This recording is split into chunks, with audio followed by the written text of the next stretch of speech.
Hello and welcome to the final review of The Walking Dead, and we've had to take a couple of days. I just can't stop talking about it without crying. Yeah, and I still can't. So. It's an emotional episode. It's the final one. Yeah. There's so much to talk about, yes.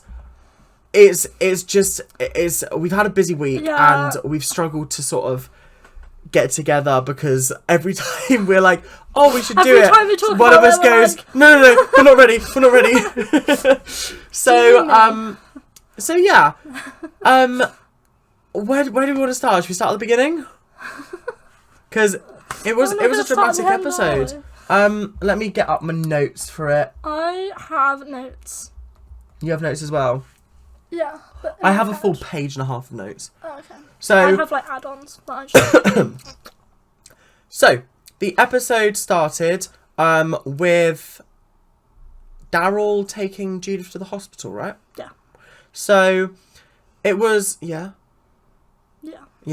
So weirdly enough, it didn't start with a Judith monologue. No. Which I thought was weird. It didn't. But they released a Judith monologue. They released it, but they didn't post it. No, and I thought that was really strange. I was really expecting them to sort of do something with that, but they didn't, which was weird. I was waiting for it. So the opening scene saw Daryl in the hospital with Judith. Judith was in and out of consciousness, and then there was a weird moment where I think the troopers came in and knocked him out. Yeah, because they're trying to get the supplies to the estates. Yes, and obviously Judith then woke up, managed to barricade the door to stop the walkers getting in, to stop them from getting to Daryl. Yeah. So it was a very dramatic opening section. She gets up the same way Rick does when he first wakes up from the coma. She does. There are a lot of like little references, callbacks, which I thought was just. I loved. I noticed pretty much all of them. There was a couple I didn't pick up on, but TikTok told me. Yeah. And I think it just makes it so much more interesting when the show is obviously celebrating its history. You know when it's like right before Carl gets bit, they like go back to the same fuel station. Yeah. They did a callback to that when Carl dies, and then when Judith's on the brink, she has her callbacks, which I like. Yeah, it was just really good. And then I think that was when the title sequence came in, and the title sequence had a nice drum in it. They added a bit more. It was because it was done by a entire orchestra, and it just sounded beautiful. Yeah. And I think it was the perfect way to be like, this is the final episode. This is the final time you're hearing this soundtrack.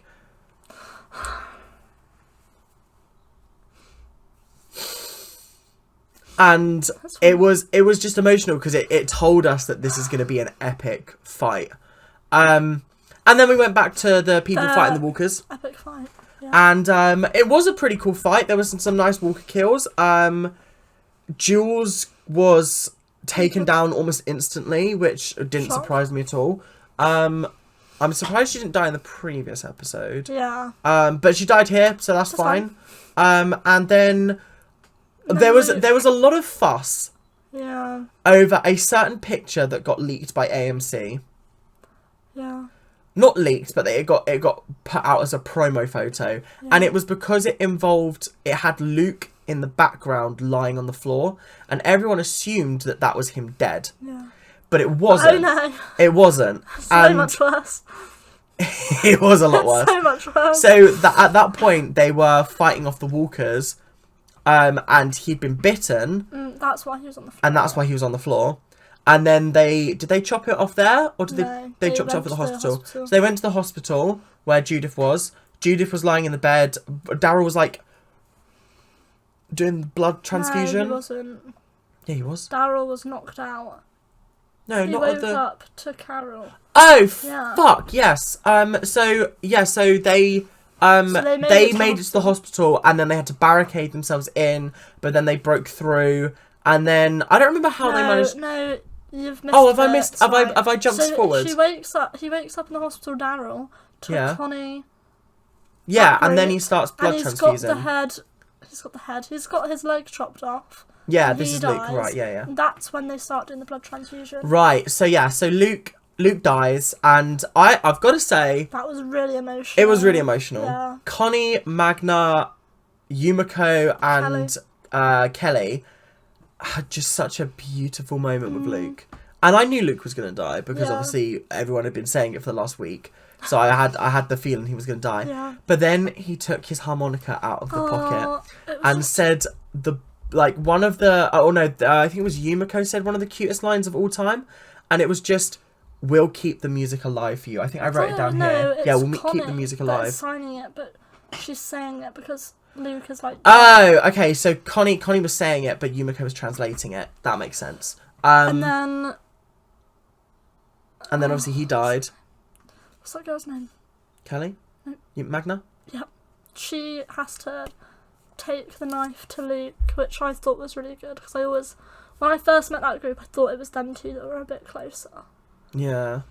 It was just an emotional moment. And I wasn't expecting it to be as emotional as it was. No. Like, I didn't care when Jules died, but I did care when Luke died. And I didn't think I was going to care. No, me neither, but I did. And I think I only cared because of the reactions from other people. Yeah.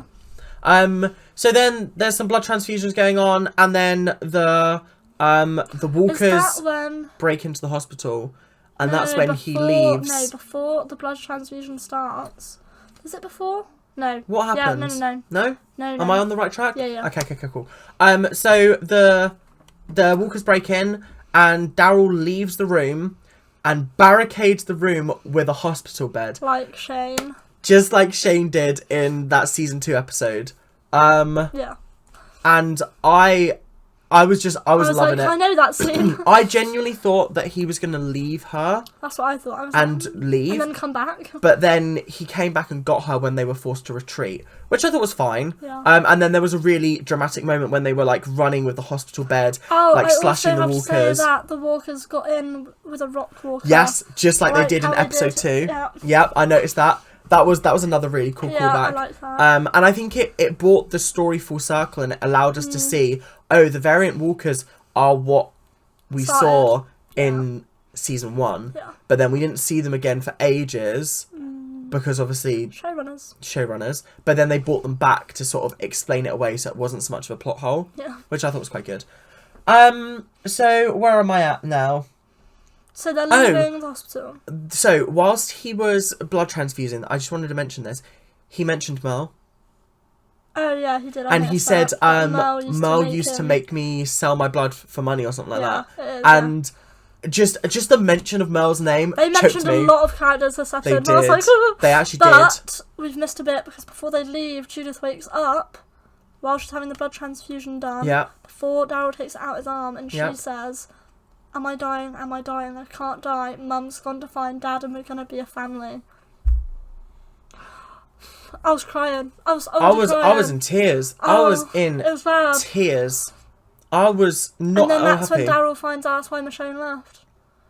Oh shit, yeah, because I really don't understand why Judith has never told anyone. Because she said she didn't want Daryl to leave, and then Daryl found out left anyway. Oh, okay. No, that makes sense. Anyway, let's yeah, let's go back. We'll talk about that later. Yeah. But so then there's a couple of little bitty bits that happen. Mercer breaks out of prison. Princess blasts the door off. It was an interesting change to the part in the comic book that happens, because Mercer also gets imprisoned in the comic books, but when they actually blow the wall up and he gets like blown up. Like, not literally blown up, but like the wall hits him, and he's like, why did you have to do that? But it's an interesting moment where Princess goes, "Stand clear," and I thought she said, "Stand clear, babe." Something like that. Yeah, I don't know about the terminology she uses, but then obviously she breaks in, she breaks him out.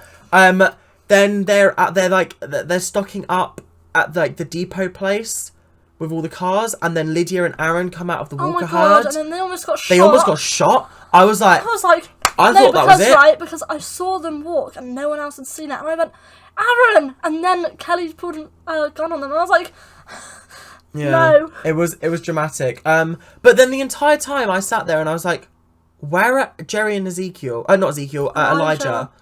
Where are they? How did they get in again? We'll talk about that later, because I did notice them come in, but I was like... I was like... Okay. So considering Jerry at this point is a pretty big character, I thought he'd have had a bigger role in the finale, but he didn't. No, but I have something about Kingdom that I will talk about when it comes to that bit. Okay. Because I love it. So, essentially, then we see a scene with Rosita, Gabriel, and Eugene. They go to save the children. This was a scene that we'd already seen. Scene. Yeah. This was a scene that was the sort of sneak peek for this episode, and it was fucking amazing. It was so good. I have never been on Rosita's side so much in my life. I just love her. As when she was literally decimating walkers. She's literally my favourite. And then as they got into an ambulance or something, and then they got surrounded by walkers, and bearing in mind they all had babies to carry. And that's when they as in like Carol messaged them, was like, the hospital's run over, go. Yeah, get to the estates. And that was when the bit that everyone had been waiting for happened, because they had been teasing this bit since the trailer for these last 8 episodes had come out, and it was the moment where Rosita was climbing up the pipe. So bearing in mind at this point, Gabriel and Eugene already safe. They went first, rather questionably, but fair enough. And Rosita was left till last. I understand why, because she was caught. Yeah. And she had to get her leg out, because I think a walker had it. Yeah. And then she was climbing up, and she got halfway up, and then fell. Oh. And I literally sat there like, I audibly gasped. I was alone in my room, and I went, oh! I was watching it with my parents, and my dad sat up, like, from, like, leaning back on the sofa to, like that. It was so funny. I was, like, crying, but it was funny that he sat up, and me and my mum were like... It was dramatic, and I genuinely thought that was it for Rosita. The looks on Gabriel and Eugene's faces. And the fact that I was expecting there to be, like, a death a minute in this episode. Yeah. I was fully ready for that to be it. Because I was like, right, fair enough, she's got Laurie and Judith's death from the comics. But fair enough. But no. She leapt up and battered all the walkers around her, made it onto the ambulance, jumped onto the pipe again, made it into that building. Queen. Badass moment. Badass. I loved it. I thought it was amazing. I love her. And then my next point is, Maggie and Negan, the first conversation they had. They had a lot of chats this episode. They had a lot of chats, and all of them were amazing. So at this point, they're all gearing up to fight the estates, because Pamela and the army are defending the estates and basically protecting the rich people, and they've left everybody outside the gates as the walkers are approaching, right? So a lot of things happened in this gap. So before they went to go fight, fill in. Judith is fine. Oh yeah, Judith's fine. Yeah, Judith's okay. And also, you know, last episode where I said, "Oh, I wish she got shot the same place Rick does." She does. She did. Yeah, that Rick it goes from like here upwards. Yeah. Hers goes this way. Because I just rewatched, because I'm not rewatching the whole show. Okay, but, so that's cool. Tommy fixed her up basically straight away because he knew what to do. Yeah, which is fair enough. If you got a surgeon, fair enough. And right, okay, so I'm gonna ruin a character's ending right now. Tommy is the only doctor on the show to survive. Yeah. Let that sink in. And we've had about 50. We've had Denise. We've had whatever his name, Jesse's husband. We've had Herschel. We've had the Hilltop one and the Savior one that were brothers. The brothers. Oh. We've also had Sadiq and Dante. We don't talk. No. And we've also had a couple of other doctors that have died as well. But Tommy is the only one that survived. Right. Which is hysterical. I was waiting for him to die, but he didn't. So anyway, so that happened. It was, and then let's go to Maggie and Negan now. So there was also a scene with Rosita and Eugene, but we'll get to that in a minute. The Maggie and Negan scene was really beautiful because he stole her sniper. He stole her sniper, and when she asked him what he was doing, he was like, "I'm going to kill Pamela for you because you don't need that on your conscience." And I just thought that was such a lovely thing for him to do. But then I was also like, you can't kill the next villain. Yeah. You know what I mean? Yeah. And I understood that. And I think, and then Negan, and then Maggie was like, why are you doing this? Why are you doing this? And he said, it's because I finally understood how you felt and what you went through. I was like, and at that point, everything clicked into place. The fact that he was in that lineup a couple of episodes ago, it made sense. The fact that Maggie wasn't there to witness it, but was there to witness it at the end, made sense. And everything started to fit into place. And I think after that scene, I could have justified a spin-off with them. Could have, yeah. I could have. Yeah. And then, but then there was there was another bit. There was another bit. Where now I'm a bit like... Oh. But we'll talk about that bit a little bit later on, because now we have to talk about Eugene and Rosita. No, we don't. Okay. If we stopped talking about it, it didn't happen. So, Max has fallen asleep. Eugene has gone over to Rosita, who is just innocently playing with her baby. And immediately I knew something was wrong. I knew something was wrong. Because Rosita is a lot more fiery than that. Yeah. And she was very calm. And I did not like that. And then Eugene, I think he sensed something was wrong. And he started to talk about teaching Coco to swim. In the summer, because he's excited for the summer. And he was talking about how much he was excited for the summer. And then he said one line that killed me, because it was the moment where I realised he knew, and it was the moment that I knew that it was actually what was happening. And he said the line, oh God. Are you excited for summer, Rosita? He went, I'm excited for summer. Are you excited for summer, Rosita? And bearing in mind, if I'd have seen that line written down in a script, I'd have been like, that is the worst line ever. But the way it was delivered, oh my God. And then when she was like, no tears, you're going to be fine. And I was like... And then she literally just went and showed him the bite. And at that point, I was uncontrollably crying until the end of the episode. Yeah. Genuinely. I was just in tears. It was just one thing after another. After this point... From this point onwards, uncontrollable tears. It was one conversation after another. Exactly. So they had that moment, and it was really beautiful, and Eugene didn't tell anyone, because Rosita didn't want anyone to know. But he is a good liar, so you know. Yeah, he is, to be fair.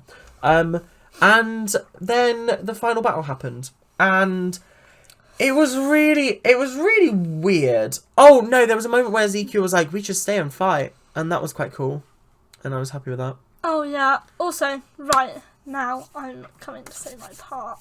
When they're getting ready to do this final battle, right, Ezekiel, Diane, is it Diane? Yeah. And Jerry were all in a little group together, and it was like the last three that survived Kingdom are working together. Oh, that is amazing. To make the new kingdom. Right, okay, so going back to the hospital part. Do you remember when the walkers first broke in and someone just got dragged out the doors? Yeah, I thought that was her. I thought that was Diane, and I was like... huh? But we don't know. I don't know who that was. I think it's just a rando. I think it's just a rando. Okay, that's fine. And then, secondly, there's a scene when they first get to Commonwealth, when they first get introduced, where Judith is at a store with her friend, and her friend is buying music, and her friend gives her the music that they used to blow up the place. That's the record they used. I didn't make that connection. Yeah. What? Yeah. That's wild. Yeah. That's amazing. I didn't notice that at all. It's like you never add something into your story without an actual meaning. Yeah, but The Walking Dead does that all the time. No, I know, but it was nice that in the final episode they kind of went. Imagine they used Beta Single. That would have been really funny. They used it, I saw already. I think he did, yeah. But that could have. That would have been so funny. It should have been the music at the end of the first episode of Walking Dead. I was going to say, imagine that they put the record on and it was just the Walking Dead theme song. No, the music that they used in the first episode of Walking Dead. And it's like, you and the dumbass, you and the tank, cozy in there, and then it does the music. That's the music they should have played personally. Yeah, that would have been good. So yeah, so the final battle happens. Pamela, they storm, like, Mercer and our group storm in, try and stop Pamela. Pamela then gets apprehended, but then walks towards the gates, which is... Oh, they've already let all the people in at this point. Yeah. And did you notice Father Gabriel was the one to let them in? Yeah, and he didn't let... And he didn't let his parishioners in. But he was the one that let the people in to save them. And I thought that was such a beautiful full circle moment. You're going to start crying, aren't you? Yeah. Do you know what? This episode had so many callbacks. It was amazing. Like, genuinely, it was brilliant. I'm gonna cry. I'm gonna cry again. It's fine. We'll get over it. We'll move. And then... So then Pamela went to the gates, which is when the zombies arrived. Jerry and Elijah get in by the way. Oh, yeah, that's how Jerry and Elijah got in. But they just turned up and it was like, oh. Cool. And then, yeah, so at the gates is zombie Lance. Oh, the thing is, right... We still don't know what the relationship is between Lance and my Pamela. Dad doesn't remember people's names very well. And I was like, oh my God, it's Lance. And he goes, who's that? And I was like, Dad, I had to pause it. I was like, we're going to fall out. I was like, the guy, the villain guy. And he was like, oh yeah, his name's Lance. I was like... That's so frustrating. Yes, play. Oh my God. So annoying. And she almost gets Carol's death from the comics. I said that. I was She offers herself up to Lance, and then Maggie... Does Maggie or Negan shoot the zombie? Negan? One of them shoots Lance's zombie and stops Pamela from dying. Negan, because Negan says... Oh, Negan says something, doesn't he? The line that Rick says to him. You don't, like, deserve to, like, die, being imprisoned is worse. Being imprisoned is worse. Yeah. And then Maggie looks at him like...